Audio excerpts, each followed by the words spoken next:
I have to say thank you to the administration, all the facilities people that helped make this thing possible, and then obviously anybody and everybody that came out to the match. It's I feel like there's kind of two kinds of friends. There's the friend that you call and you're like, hey, I'm going to move next Saturday. Oh, yeah, for sure. I'm going to come help you. And then you call and you can't find them. And then there's that friend that calls you a day early and it's like, what time do you need me to be there? Everybody that we talked to has said that, yes, I'm interested in soccer and we're going to come out and those kind of things. And you're excited that they're interested and there's a positive response to those things. But, there's probably a little apprehension about just how many people are going to show up. And in my mind, I had a number, and then when that number hit, and then the people just kept coming, and then the ends filled up. It just is. You are thankful that people care about what you're doing, and time is a precious commodity just as much as anything else is. And the fact that people would give us a couple of hours, and for the people that tailgated in the parking lot, several hours of their Saturday. I hope that they truly enjoyed the experience. I hope that they recognized how historic that was and just a first-time event and their interest in women's soccer and what that meant to our kids and our program. And, I think it sets a great standard and precedent for what the year is going to mean, not only for our program, but I think for all of the athletics programs, that there is just a general level of excitement about where we are headed, and we build on the tradition that we have. And I look forward to another tremendous crowd on Friday night when we have one that the record goes in the history books. Would you say your theory on exhibition games is that you just want to try a bunch of people, see what combinations work, kind of like practice basically this year? No, absolutely. And that's one of the reasons that we played exhibitions so quickly. We played, basically on a 3-day span. We played 2 matches, which is a normal Friday, Sunday, which is what we have this weekend. So our kids have already had familiar with what that takes, what the recovery looks like, how excited they are for the first one, and how tired they potentially are for the second one. But yeah, everybody played, and that for me is going to be an important challenge to me and our staff, that we just continue to give inexperienced players opportunities. We knew that, given the fact that we got back into the game, that SEMO then went back to their starting group. And, we at that point still continued to experiment a little bit, played players who, on any team, there's a player who is your best player and there's a player who's you're not. And we made the conscious decision to give those kids an opportunity to play. We conceded late, but we were competitive throughout. I feel that if we were going just for the win, we put ourselves in a really good position to do that. And would you also say that you probably won't know next year's starting lineup till you get your recruits in the fall of next year? Well, for sure, See what they're going to do. No, absolutely, and we have such a large group of returners. I think that we will be farther along than maybe a lot of other programs that are introducing another large number at the beginning. We've unfortunately had a couple of season-ending injuries already, so we know what those kids are going to bring, and we're excited about that. We were able to do an ID camp around the first match and bring some kids in to share that environment. We are doing all of the things that we can to make sure that we are hitting the ground running when the next year comes around. But, that will be important because we had Valley play this year again, because we've got 19 freshmen and they will be here over the course of, you hope, 4 years. This year is so important into our learning and growth and just ability to then translate that into being more prepared. I think that there have been moments in all 3 matches where we were just not prepared for the speed of play, the level of physicality, that you can't take time off and catch your breath because the other team is going to do you no favors. All those young women have had experience, a year of playing, a year of strength training. In the case of those seniors, 3 years of experience and 3 years of strength training. It's a rude awakening for some of our, for most of our freshmen in regard to just what the level of Division I soccer is. Plus, is the game, minute-wise, the length of the game different for college and high school considerably? It's 10 more minutes. Most high schools play 80 minutes, so 2 40-minute halves. At the club level, they kind of gradually increase it. 15s and 16s play reduced times. By the time they're playing U17 and U18, they're playing a full 90 minutes. Were you the talk of your business on Saturday with that crowd? With that crowd, was there a buzz beyond Carbondale? Yeah, I have had friends who have been in the business, much longer than I have, and they are all like, "What did you guys do to attract that kind of crowd?" And I think our sports information department did a little digging, and it was historic. I mean, we in one night surpassed the attendance for 110, almost a third of the Division One programs last night in one night. And I'm certainly not naive enough to think that that's going to be our draw each and every match that we have. But it certainly shows that if we invest in the community and make them aware of what we're doing, if we can generate some excitement, if we can put a product out that they are proud to associate and call their team, there is, for me, no reason to believe that we are not going to grow this into a really, really special soccer environment. Has that caused you to change anything expectation-wise about the program, yourself, anything? Or was that just, that's just not enough info to change everything? Everybody likes a winner. I think that's the natural part, that always will attract somebody or get somebody to keep coming back. I think that's going to be the challenge for me, is how do we really stay competitive in those situations and not shorten minutes for kids that are going to need an opportunity to grow and learn. I hope that people understand where we are and where we start. I have continued to get real positive feedback from just people who have come to watch us on the road that I've been friends with, who are avid soccer fans or coaches. The opponents that we play just feel that we are better than expected. And I didn't come here not to win. I didn't take this job and this opportunity not to be successful. And as I shared with our kids through the recruiting process and early on, I'm not going to limit what our expectations or how good we are, and I'm not going to use that we are a first-year program as an excuse not to be successful. I don't have, again, any naive idea that we're going to run the table, but we approach each and every game with the optimism and the energy to go and win and get a result. That's why we came here. How big is your rotation, Grant? I mean, typically you're playing 10 plus the goalie, and are you playing a group of 20, or are you playing a group of 30? Well, we've got with the goalkeeping situation, we played all four in that last exhibition. That probably is not the norm. You might get two in if you split halves, or if you get somebody injured. The goalkeeper and the goal scorer are two of the most valuable commodities, and they can keep you in games or win you games. So there probably is not going to be as much rotation, I think, as our starter. I think for the field players, it's going to be a mix. Two players who I anticipated competing for time or being starters are now out. That's going to create opportunities for other players. We probably played 22 field players or 21 field players. We'll continue, to do that. I think if you look at traditional years, other established programs, you've got your 10 starters, and you might be between 3 and 6 players that are able to impact the game in a positive way. So I don't necessarily know that's going to be our formula this year, but as we continue to grow, or if we start to really, for me, that's the ultimate goal. How do we stay competitive? And if I can stay competitive and play everybody, that's a win for everyone. If we get in situations where we just aren't able to keep up, or a group establish themselves as they're able to impact the game, then we'll have to lean on those players in those moments. Do you film every home game? We do. So, do you sit down with the players this week, for instance, and individuals say, you did this and that, maybe you should do this and that? In other words, analyze the game with each player? Absolutely. We all of the kids have access to log in, and they'll get a copy of the game film in its entirety. And then we'll provide video packages that are position or player specific that will give them just an opportunity to get some feedback about things that were positive, things that we need to get better at. But that will be an instrumental part of our growth. What have you learned about your club through the 3 competitions so far?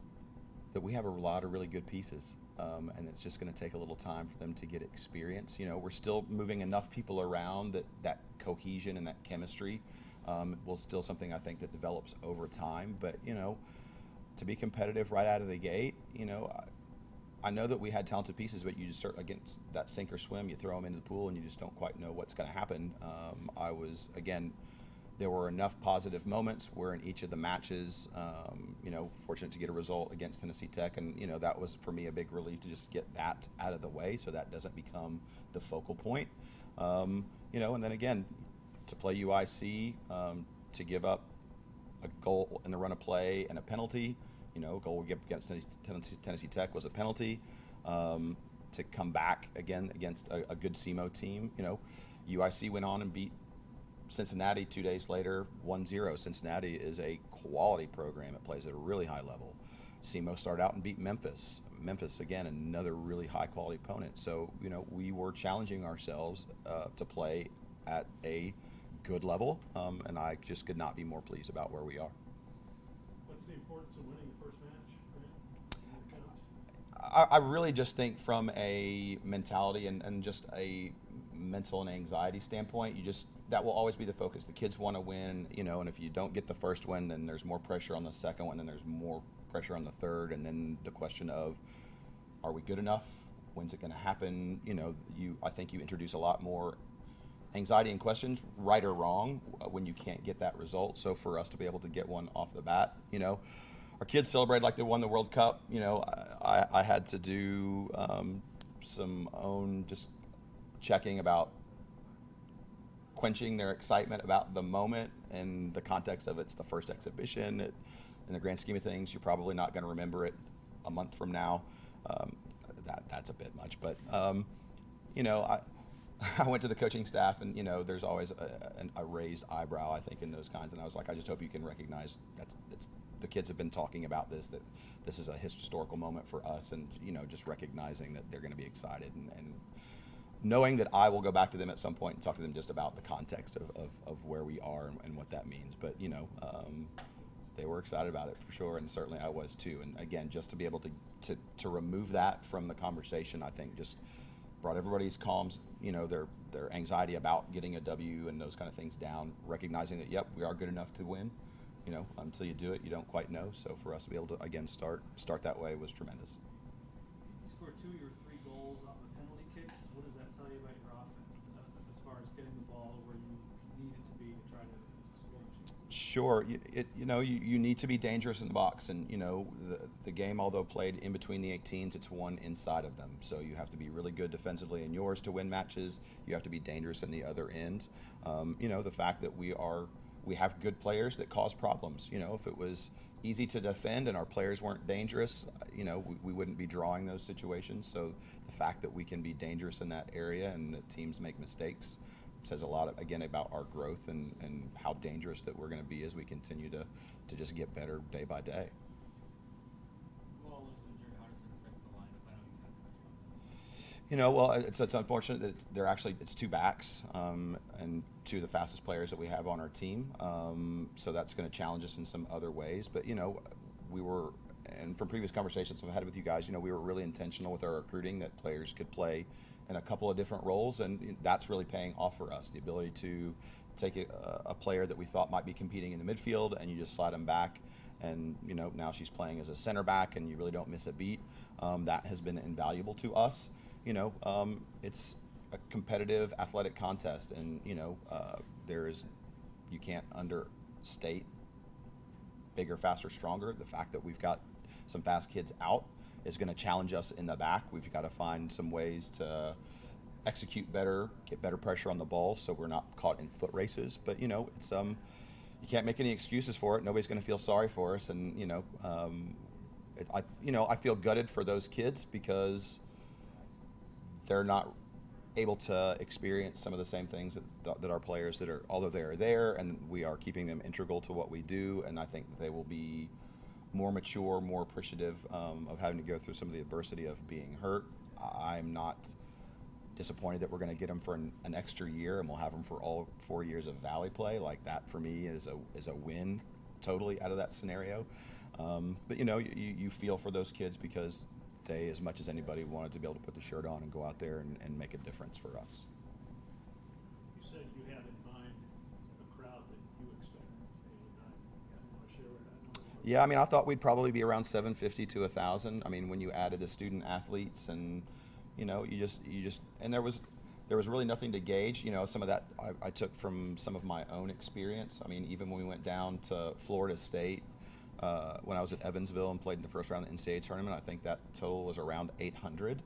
So, I knew that a lot of people would come just check us out, that would want to be part of history. I think our promotion and marketing was good, building some excitement right towards the end that maybe drew in a few more extra people. And I think people did a fabulous job of, they were going to come and they brought a friend. Hey, we're going to go do this. You should come along. It's going to be historical. Again, I can't thank the Southern Illinois community, the soccer community in Southern Illinois for showing up and supporting us. And we can't wait to continue to just give back to them in any way that we can in the future. What standard comments from freshman athletes is that basketball, football is the game at the collegiate level is faster than they're used to? How did you view the conditioning of some of your young athletes? Did any of them look winded to you? No, I mean, and that's, we as a group, we talked about that, and again, the reason that we wanted to play early is because they won't have an idea, and although some of them worked very hard over the summer, there were some here, obviously that large group in July, you don't know until you have to actually do it. So to that point, yeah, our fitness level as a group is not where it needs to be. I think that they recognize now what the importance is, and I as a coach had to really evaluate. We have some standards for fitness and those kind of things, and we weren't really there to that standard, and I had to make a decision about, okay, are we going to include these players in training, or are we just going to have those players do fitness and we work with the players who had met that standard? I made a decision that for my core values was really hard to do, but I knew that we had a game and we needed those players to train. As I told them, that there's no excuse. Now that they know, and they know that the importance of it, that we will have, again, additional players. We add that 2020 class, that, as we come in next year, that there'll be no excuses, that if their priorities are right and they want to be on the field, that they will commit to conditioning at a level that will allow them to stay healthy, be confident. But, for any player that plays significant time, and that doesn't necessarily mean it's 90 minutes. They could go out there and work really hard for 20 minutes. If you work at the level that you need to, you should be tired. As I told them, just being fit doesn't mean that you're not tired. Being fit means that you are able to recover faster than other people on our team, the opponents, and then your ability to replicate that performance is really where your fitness comes in, along with just being healthy, being able to withstand the demands of two-a-days and those kinds of things. There's enough data that correlates to winning. If the fitter you are, the less injuries you have, the more running you can do, the higher intensity that running can be. It just gives you an advantage in every area. So, again, that we're playing teams that are running out seniors and juniors and sophomores who have had a year of experience, a year of strength and conditioning at the collegiate level. We'll be there. I am very confident. Our group is critical of themselves. They were really very critical of their performance after SEMO, and as a coach, you want that. You don't want them to be satisfied with the result or just being competitive. And they recognize that we are moving forward. We are not looking to stay the same, and that if they want to be part of that, they're going to have to raise their game in that regard. The exhibition label comes off for the games ahead. How does that change for you? It really didn't. I told them that, although they don't count, you, just like I did with the crowd, you leave an impression only once, and that they needed to approach those games. They're not any less or more important. There were a lot of unknowns, but, the game that we have this Friday, although it's going to count for us, they should have that same approach that we had this weekend. It doesn't change from my standpoint, my philosophy about player rotation or those kind of things. We'll put out the group that I think that's going to be able to get a result right from the get-go. But, I anticipate that everybody's going to play again. And that will be our philosophy as long as we are competitive. Anything else for Coach? Hey, we appreciate you spending so much time with us this Thanks, morning. everybody. I appreciate it so much. We're going to get you unmiked here. Sir. You bet. Got any other mics on you? Nope, I'm good. Good, okay. Thanks again for coming up. Guys, again, I appreciate Thanks, everything sir. you guys Thank did, you. in particular on Saturday night. What's going on? Out of the hot seat. There you go.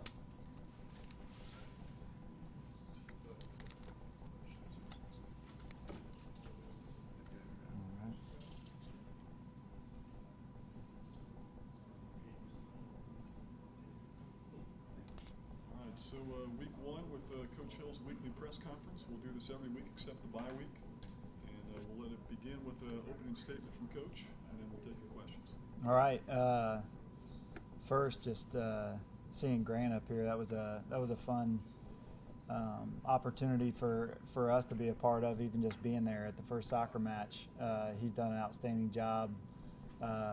Seeing how hard he's worked since he's got here, starting a program, I can't imagine just the time and effort and recruiting and pitching something that's brand new and seeing him here this summer and working and then for the community to come out and support him like that. It was awesome. Some really good pictures, and I know our team was excited to be there and support him. And so I'm excited to watch him continue to go to work. He's a great coach, and definitely you can tell a builder of a program. So I'm excited about that. That was fun to kind of kick off. We had an all-staff meeting today. It was a great way to kick off the semester, I think, with all the teams in town and all the administration and just all the new kids to come on campus and see the way that the support of one another and how everybody kind of came together to start the semester is a great way to kick it off. So, I'm excited for them. Football-wise, today start of class, kind of the end of training camp as far as, all football was Saturday. We were able to go off campus and practice on the road. And I thought it was good. It was a beneficial practice. They've got to be closed for NCAA rules, but we accomplished a lot, and then we were able to come back and have some meetings and kind of finish up training camp. And then yesterday was just, academic meetings and getting ready for today. So that now we'll try to transition into getting into a routine of class and I think that's important as well, is transitioning into getting in your routine for each day, when your classes are, when you eat, when you take a nap, when you lift, all those different things, what time practices are. We usually start about 2:10 with a team meeting every single day, so when you're getting taped, and all of that is important. So your routine as a student athlete, time management, what time your tutors are, all those type of things. We've got to, as a team that plays right off the bat, if you're another sport, you kind of get into the swing of things. You're not competing right away, but teams can get thrown off if you're not prepared in the right way for those type of things. So this week will be good. We've got a week of classes before we get into a game week. So we'll get out on the field for a little bit today, but it'll be more of a walkthrough setting. And kind of like what we do on a Friday before a game. And then we'll get back out and have a few good practices here on Tuesday, Wednesday, Thursday, Friday. We'll give them off Saturday, and then we'll get back here and start our game prep week on Sunday, which would be like a Tuesday during a normal week for a Thursday game. So I'm excited about the way that we ended training camp. You're never going to know until I know we're ready to go play another team. As far as it's about that time, and so as a coach, you wish you always had a few more practices, but so we'll use all of these all the way up. You get 25 before your first game, and we've got to utilize all of those. But I know those guys are ready to compete against someone else, and I'm excited about that. I'm excited about the depth that we've been able to create in training camp and how this team is shaping up. But ultimately, time will tell as we go through this season, this long season. So we got to continue to have that focus and unselfishness. I think as we know adversity is coming, we've got to stay together. But I like the pieces that we have, and I'm looking forward to this season. I know everybody wants to talk about the quarterback. I don't have an announcement for you right now, just out of respect to them. This morning has been, we had an all-staff meeting. I do know who we're going to name the quarterback, but out of respect to them with their class schedules, we haven't talked to every single one of them before this practice, and I want to be the one that talks to them first and talks to the team. So we'll get you that information, but I'm excited about that. Like I told you, I think a couple days ago, I really feel like we got three guys that can win football games for us, and they've battled it out. And but it's time to pick one of them to lead this team and go in the first game as a starter. And So we'll get you that name. Like I said, it's not and I don't feel like it's a secret or we're trying to hold our cards or anything like that. I don't really believe in that. So they'll know today who the starting quarterback is, and just because of our schedules this morning, I want to be able to talk to them first. So with that, I'll open it up with questions. Can I ask you, Nick, just whoever the quarterback is, they are going to be new to starting, and some coaches talked about on the Valley teleconference is, hey, we want to surround them with good players and maybe take a little pressure off of them so they don't feel like they have to throw for 250. In your offense, you could go either way, but how do you kind of, I don't know, ease them in or at least make them comfortable with the weapons around them? I think that's important at any level that you're at. I think that putting great players around your quarterback is going to make that guy look better. It starts up front. I think that you got to be able to run the football to have some success at quarterback. And so, it doesn't matter who's behind center. That philosophy won't change. I don't really.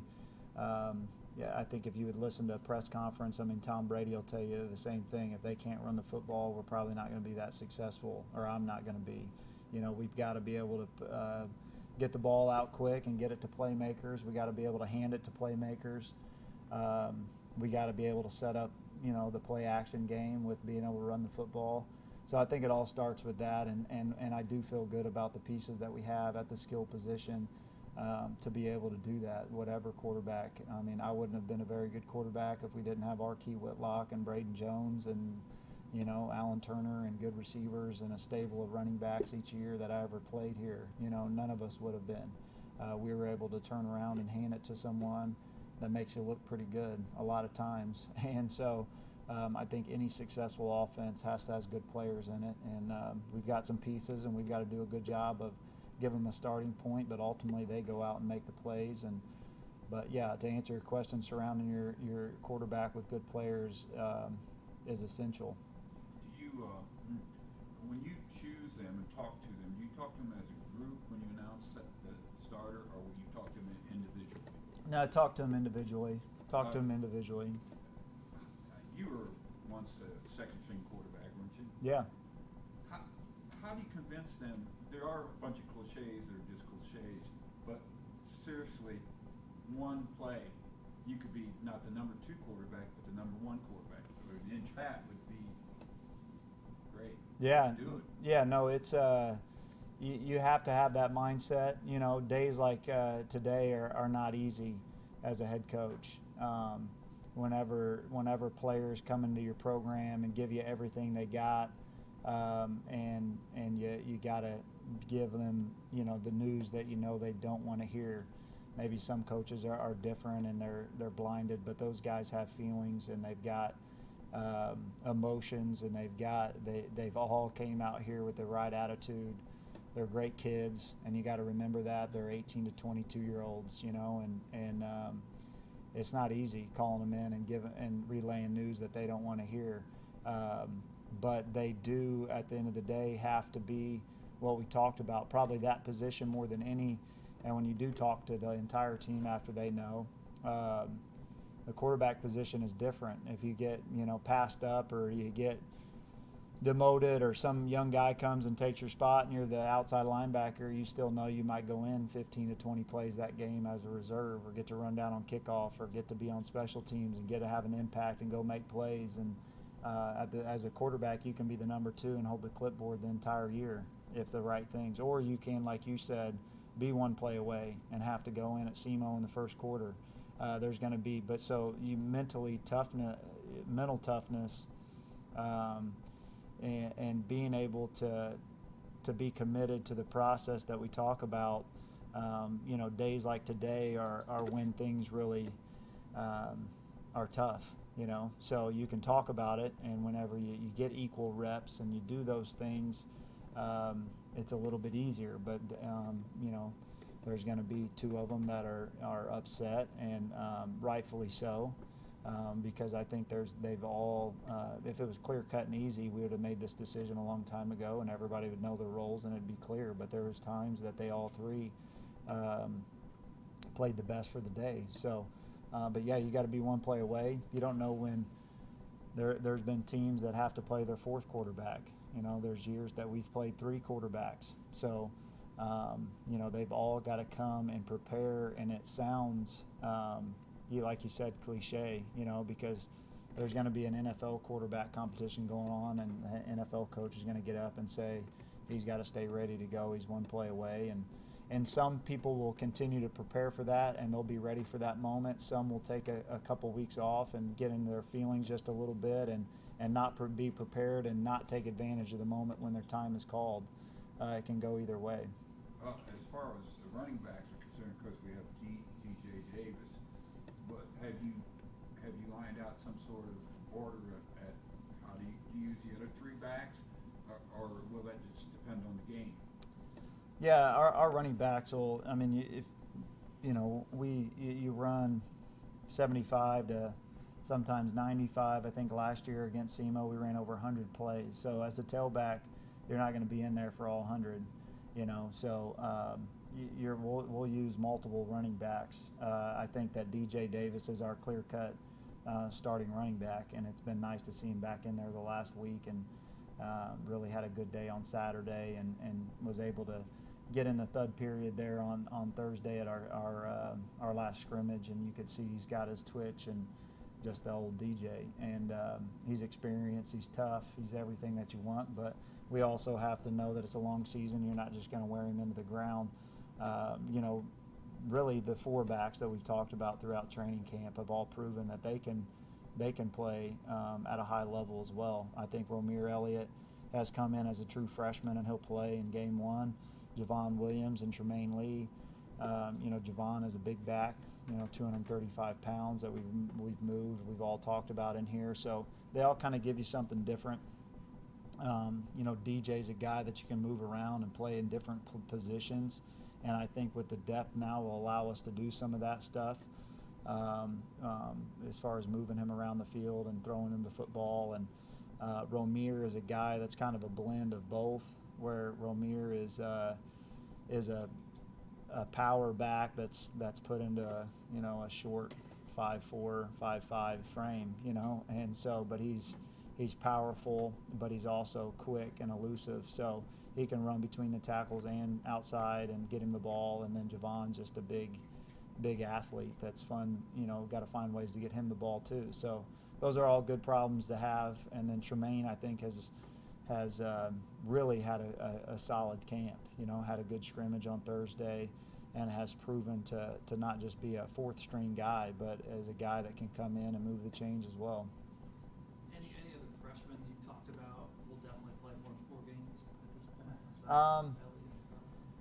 It's hard to say for sure that over the 4, but there are a few that will get their opportunity right away, you know, starting in SEMO. I think that, you know, we've had those conversations even this morning and yesterday and throughout the weekend of that these guys will go ahead and use for sure on special, whether it's just special teams, and see how they progress, you know, in those first 4 games. And Branson Combs is one of those guys that plays wide receivers, but is really good on special teams, kind of earned that.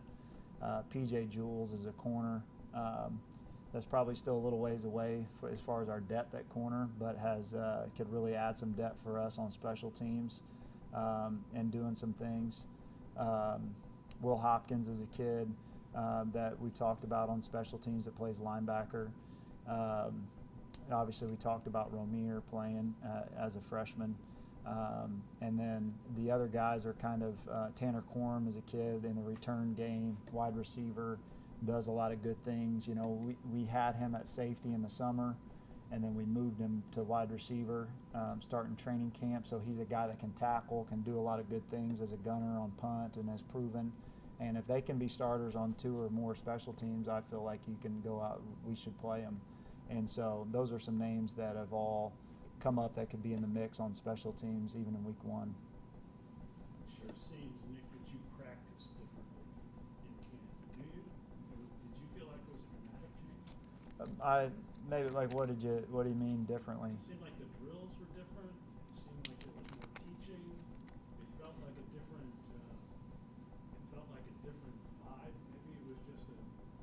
Yeah, you just try to.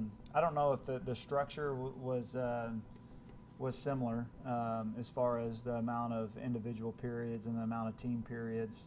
Having two new coordinators, I think you'll see, new or different type of drills, drill work. I know special teams wise has been a change up of those special teams periods and how we went about installing and drilling those guys and identifying players that can play on special teams has been a little bit different. I still believe in trying to get as many team reps as you can and teaching off the film. I feel like the teaching's got to be done, as they come out, but not slowing practice down. I like to practice at a fast pace and try to create as many live game situations as you can throughout training camp, and I think we've tried to continue to do that, but not, I guess, so to answer your question, not purposefully be that much different as far as the structure of practice goes. And how will it work with you, Blake? Do I recall, is Blake going to call the plays on offense, or are you going to call them? No, I'm gonna call the plays. So I'll call the plays from the sideline, and Blake will be in the box, and I'll rely heavily, on Blake because as far as seeing things and keeping you on track and on schedule, and we've talked about that before. I mean, just in the box you can keep notes and things you talk about in between series, and as I switch over to defense and there's special teams things going on and timeouts and penalties and all that kind of stuff, you can put blinders on up there as a coordinator getting ready for the next series. And so just trusting that information and being relayed back and forth, I'll rely heavily on him, and but I'll still call him from the sideline. During training camp, I think you talked about that, one thing I maybe will be a little bit kind of an overseer as a head coach, maybe more than I was before, because you're giving Blake and Jason. Did you feel like you know your team better, this year than you did last year? Yeah, I think the biggest difference between last year is I was in every single quarterback meeting as their position coach too.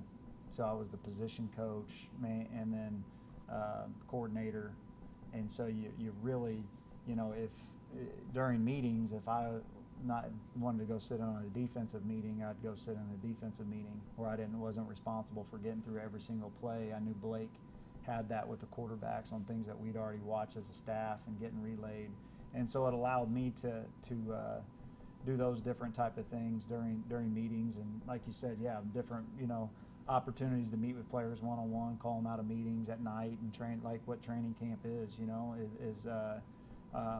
that's probably, but still heavily involved in the offense and on the offensive side of the football during practice and running their walkthroughs and things like that. So, but yeah, I think that knowing your team comes from summer, all the things that we do player development wise from the time that they get here, not just getting to know your team during training camp or during those practices. And then even during individual periods during practice, it's nice to be able to walk around and watch the defensive side of the football a little bit, and just them know that I'm down there watching is important. No, not that it's any different for anybody else in your sport, but what are the challenges of having just a short number of games and no exhibitions, and when you start next Thursday, it's for real, it counts? Yeah, it's different as far as in high school you usually get some type of jamboree, or in a lot of states you get the kickoff classics in Florida. When we were down there, a game against a really good team that doesn't count, not against your playoffs or your district or however your state is set up. A lot of times you get a game to kind of preseason game. In the NFL you get 4, and so. Not just that, but I feel like your schedule and your routine is so important for these 18 to 22-year-olds. If you're trying to get a young kid ready, a redshirt freshman or a freshman that's going to go out and play next Thursday, and you don't have him prepared on what the day of the game looks like and when we get to SEMO, and this is what time you go out to warm up, and their minds are completely elsewhere at the start of the game, they're not going to play at the level that they can play at, or that things they get in such a routine that it's practice and you walk out this short little walk and you go out there you get time to warm up.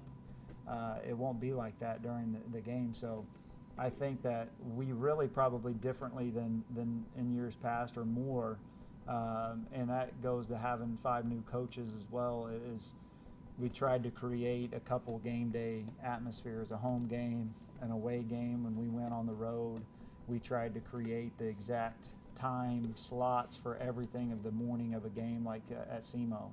You know, it took us 55 minutes to drive to DuQuoin. We took a long way.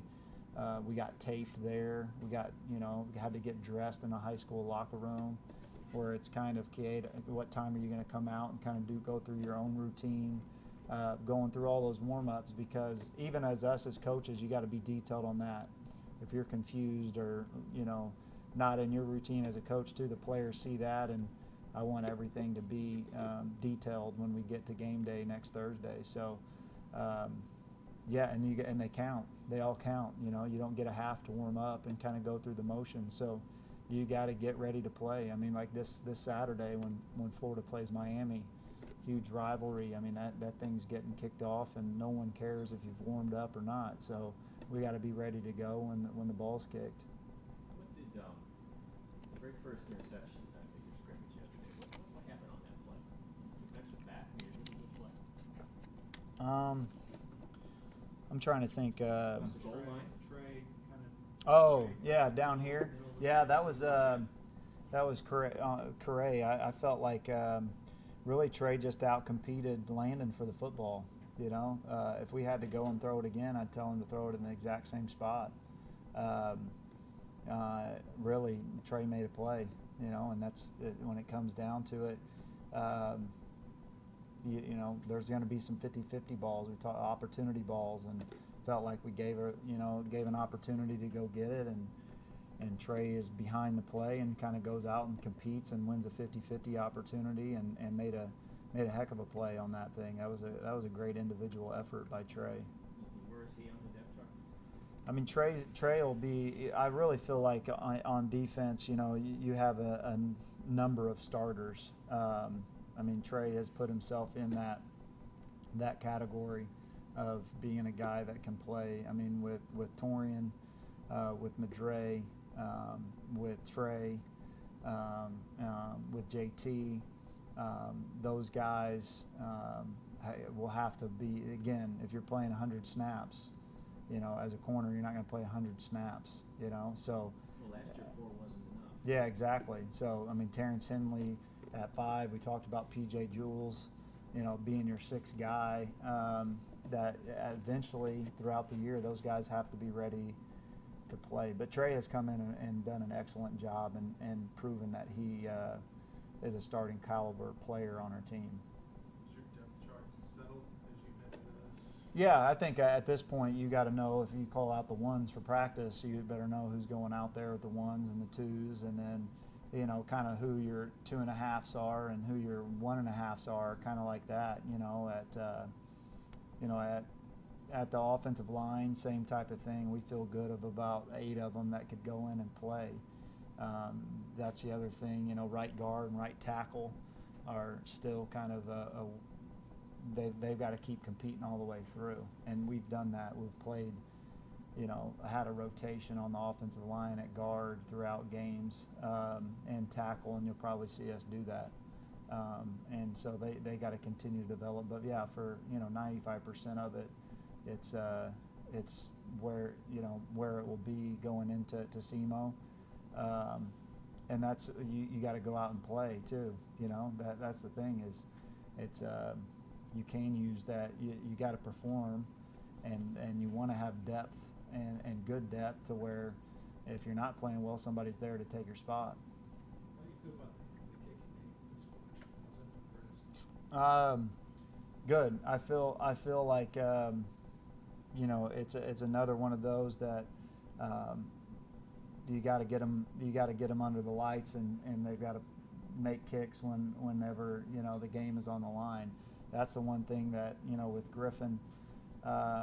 At place kicking did last year. He was a little bit inconsistent when training camp. That's why we didn't play him, and then he got better and was still maybe a little inconsistent during practice, but he made kicks in the game, and ultimately that's what you have to do. Nico will kick off for us, and then the punter we're still going to take in for the next 3 or 4 practices before we make that decision, really as a positive thing. They've both, really all 3 of them, Nico has done a really outstanding job punting as well, and that's where Nico is really valuable, is he can do all 3. He's the kickoff guy, he can place kick, and then he can also punt. So he's been valuable, and then Andrew Ankle and Jack, our Australian kicker, have all really had a lot of moments, and they've graded out pretty well and had some competitive days. So I'm excited about our punt team being better than it was last year. It has to be. I mean, at the end of the year, we were last in net punt, and you're not going to win any championships being last in net punt. It might be one of the biggest plays in football. Anything else for Coach? Nick, just year 4, you've had a number of close games.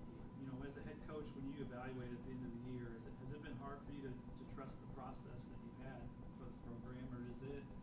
I mean, you may not know until Thursday, but Yeah. has it been hard for you to trust the process you have in winning those games? Yeah, no, that's a good question. I think that you have to be resilient. You have to believe in what you're doing. And you can't go changing things up. You always have to evaluate and have tough conversations, and be open to new ideas without reinventing the wheel. I still think that it's the process that we're on with minor tweaks to maybe some things that we do is how we went about it. But the core philosophy on how we practice, how we win football games, has remained the same. But yeah, I mean, we've played a lot of close games and not came out on top a lot in those 3 years. But I think that any successful person or coach or team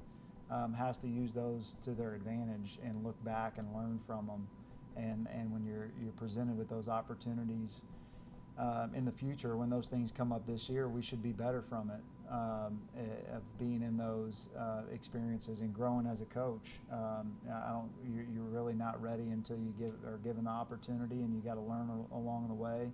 But I've never wavered from feeling confident in the process that we've put out, and knowing, I've always slept good at night, knowing that we are doing the best job and asking the right questions and evaluating ourselves eternally to make sure that we're putting our players in the best position.